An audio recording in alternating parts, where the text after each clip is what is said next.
Video like जरूर कर लीजिए और ऐसे वीडियो लगातार फ्री में पाने के लिए चैनल को तुरंत सब्सक्राइब कर लीजिए और बेल आइकन को जरूर टैप कर लीजिए ताकि आगे भी सारे वीडियो आपको मिलते रहे। यूट्यूब में फॉलो करते हैं तो प्लीज ये वाला फ्री टेलीग्राम चैनल जरूर ज्वाइन कर लीजिएगा। सारे नोटिफिकेशन सारे अपडेट यहीं पे आते हैं, ध्यान रखिएगा। सारे क्वेश्चन अटेम्प्ट करिए और स्कोर अपना तुरंत कमेंट करके बताइए कितने सही हो रहे हैं कितने गलत हो रहे हैं, जल्दी से कमेंट करके बताइए।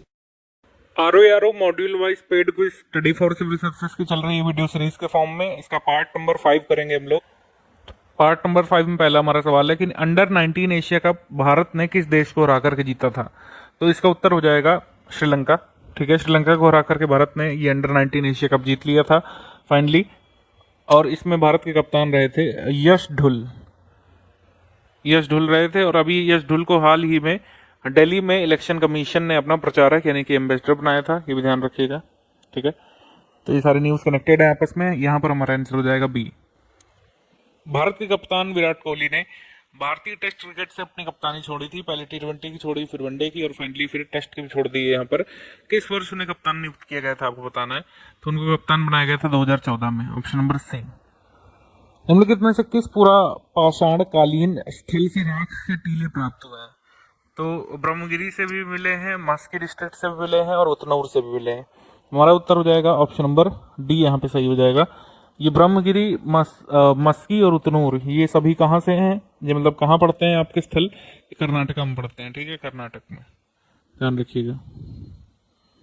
मस्की में एक अशोक का शिलालेख भी पड़ता है, आपको पता होना चाहिए। आगे बढ़ते हैं हम लोग। निम्नलिखित में से किस पूरा पाषाणकालीन समय के संबंध में क्या यहाँ पे आपका असत्य या फिर गलत है। मानव अग्नि के प्रयोग से अपरिचित थे, सही। उनका भोजन जो है बिना पका हुआ मांस था, सही। जब पका नहीं सकते, अग्नि का ज्ञान ही नहीं है, तो यहाँ पर ऑब्वियसली बी भी सही हो जाता है। मानव को पशुपालन और कृषि का ज्ञान था, ये बिल्कुल गलत है, क्योंकि आप जानते हैं मीजोलिथिक पीरियड में जो है पशुपालन और कृषि का ज्ञान हुआ था, मीजोलिथिक पीरियड में। तो यहाँ पर बात हो रही है पैलियोलिथिक पीरियड की, तो ये यहाँ पे नॉट करेक्ट हो जाएगा। मानव का जीवन पूर्णतः प्राकृतिक था, सही है। पैलियोलिथिक पीरियड में मानव का जीवन जो है प्राकृतिक था, जो है बिना पका भोजन खाना, पत्ते पहनना, ये सब मानव करता था। मानव जो है खाद्य संग्राहक और कह सकते हैं पशुपालक कब बना था, मीजोलिथिक पीरियड में, यानी कि मध्य पाषाण काल में। आगे बढ़ते हम लोग, इसका उत्तर लगा लेते हैं। सी वाला नॉट करेक्ट है, बाकी सभी करेक्ट है। भारत में मानव का सर्वप्रथम साक्ष्य कहां से प्राप्त हुआ है। तो इसका उत्तर हो जाएगा नर्मदा घाटी से, नर्मदा रीजन से। ये बीपीएससी में आ चुका है कई बार, यूजीसी में भी आ चुका है। हमारा उत्तर हो जाएगा बी। भारतीय उपमहाद्वीप में किस स्थल से सर्वप्रथम होमिनिड जीवाश्म की खोज हुई थी। अब देखिए इसी तरीके से सेम क्वेश्चन जो 6th है वही 7th में, लेकिन इसको अलग तरीके से पूछा है। इसका उत्तर हो जाएगा हथनौरा। हथनौरा जो है ये सीहोर डिस्ट्रिक्ट में है, सीहोर डिस्ट्रिक्ट मध्य प्रदेश में। यहाँ पर से ही सर्वप्रथम होमिनिड जीवाश्म की खोज की गई थी। ठीक है, ऑप्शन नंबर बी यहाँ पे सही है, हथनौरा। पालतू भैंस के सर्वप्रथम साक्ष्य कहाँ से प्राप्त हुए। तो जहां पर पशुपालन के साक्ष्य सर्वप्रथम प्राप्त हुए वहीं पर पालतू भैंस के भी, यानी कि मेहरगढ़ में, ऑप्शन नंबर बी, मेहरगढ़ में। अगला हमारा सवाल है किस स्थल से प्राचीनतम झोपड़ियों के साक्ष्य मिले। Oldest huts have been found from Paisra. Paisra जो है ये बिहार में स्थित है। इसकी खोज जो है विदुला जायसवाल ने की थी। पैसरा बिहार में है और यहाँ पर ओल्डेस्ट हट्स यहाँ पे पाई गई हैं। किस अधिनियम द्वारा गवर्नर जनरल को अधीनस्थ बंबई और मद्रास प्रेसिडेंसी की सरकारों के ऊपर अधिक नियंत्रणकारी शक्ति प्रदान की गई थी। तो इसका उत्तर क्या हो जाएगा। इसका उत्तर हो जाएगा 1793 का चार्टर अधिनियम, चार्टर एक्ट 1793 में गवर्नर जनरल को कंट्रोलिंग पावर दी गई थी गवर्नमेंट ऑफ बॉम्बे और मद्रास प्रेसिडेंसी के ऊपर। किस अधिनियम ने व्यवस्था की कि बोर्ड ऑफ कंट्रोल के सदस्यों तथा उनके कर्मचारियों को भी भारतीय राजस्व से ही भुगतान किया जाएगा। ये व्यवस्था कब की गई थी। तो व्यवस्था की गई थी 1793 के चार्टर में ही। ठीक है, 1793 के चार्टर अधिनियम में। चार्टर अधिनियम 1813 के अंतर्गत भारतीयों की शिक्षा हेतु कितने रुपए व्यय करने का निर्णय लिया गया था। तो अलग से 1 लाख रुपए व्यय करने का निर्णय लिया गया था भारतीयों की शिक्षा पर, चार्टर एक्ट 1813 में, 1813 में। निम्नलिखित में से किस अधिनियम के माध्यम से चीन के साथ व्यापार और चाय पर कंपनी का एकाधिकार समाप्त हो गया था। चाय के व्यापार पर एकाधिकार और चीन के साथ व्यापार पर एकाधिकार ईस्ट इंडिया कंपनी का समाप्त हुआ था चार्टर अधिनियम 1833 से। चार्टर अधिनियम 1833 से।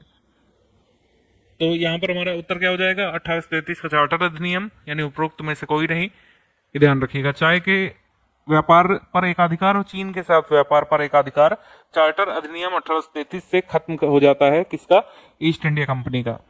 निम्नलिखित में से भारत का प्रथम गवर्नर कौन था, प्रथम गवर्नर जनरल पूछ रहे हैं, तो इसका उत्तर क्या हो जाएगा, sir William Bentinck. Who was the first governor general of India, sir William Bentinck. Uttar Pradesh की एक जनपद एक उत्पाद योजना के तहत कौन सा जो है गलत ढंग से मेल खाता है। चमड़ा उद्योग जो है लेदर, आगरा भी है और यहाँ पर कानपुर भी लिख लीजिएगा, ठीक, कानपुर भी आगरा भी है। उसके बाद देखिए वाद्य यंत्र ढोलक अमरोहा, सही। इसके बाद खाद्य प्रसंस्करण केला कौशाम्बी, सही, ठीक है। लेकिन ये दूध प्रसंस्करण या देसी घी ये बलरामपुर नहीं होगा, ये होगा औरैया, ठीक है।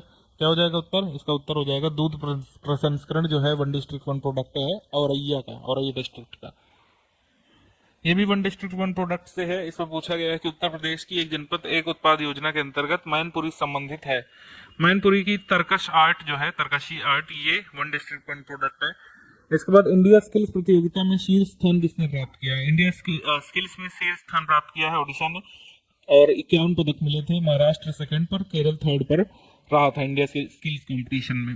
पंजाब में मुख्यमंत्री, माफ कीजिएगा, पंजाब में प्रधानमंत्री नरेंद्र मोदी जी की सुरक्षा में चूक के मामले में गठित की गई समिति की अध्यक्षता कौन करेंगे। इंदु मल्होत्रा समिति गठित की गई थी प्राइम मिनिस्टर की सिक्योरिटी में जो लैप्स हुआ था, ठीक है, उसके लिए।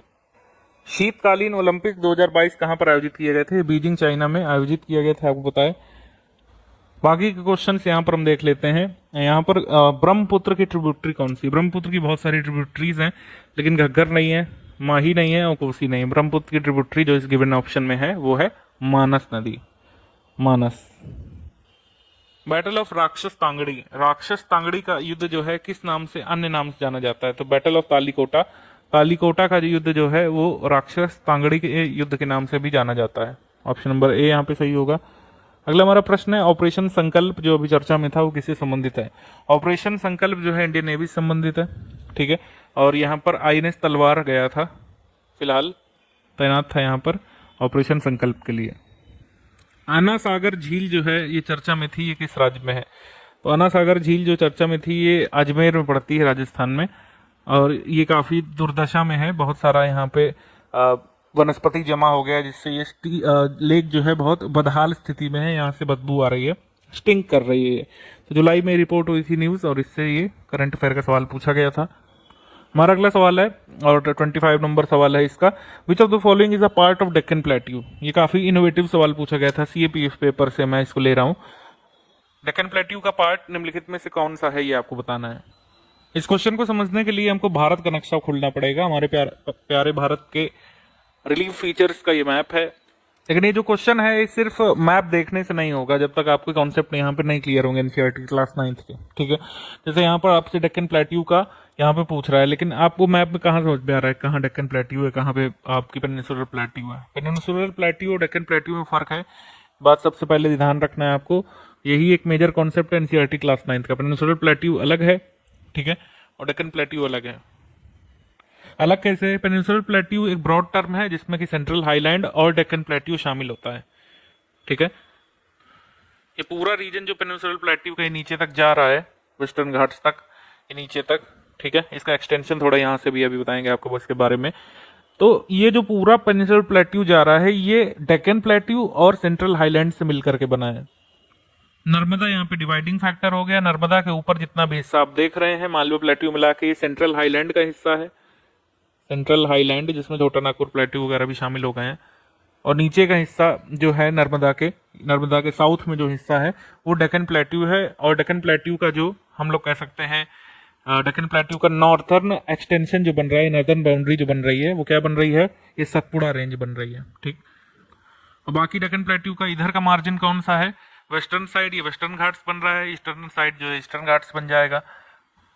NCERT में एक और बात लिखी हुई है कि मेघालय साइड, ठीक है, कहीं पर यहाँ मेघालय साइड जो है एक एक्सटेंशन है इसी डेक्कन प्लेट्यू का, उसको कार्बी आंगलोंग प्लेट्यू बोलते हैं, वो इसका एक्सटेंशन है डेक्कन प्लेट्यू का। तो हमारे जो क्वेश्चन पूछा जा रहा है कि which of the following is a part of Deccan plateau, तो उसमें कार्बी आंगलोंग प्लेट्यू ही सही होगा एज पर एनसीईआरटी बुक। भले ही आपको अजीब लगे कि ये यहाँ कहाँ से चला गया, लेकिन यहीं पर जो है आपको देखने को मिलेगा कार्बी आंगलोंग प्लेट्यू कहीं पर मेघालय में, और वही जो है डेक्कन प्लेट्यू का एक एक्सटेंशन है, और यही हमारे क्वेश्चन का सही आंसर है।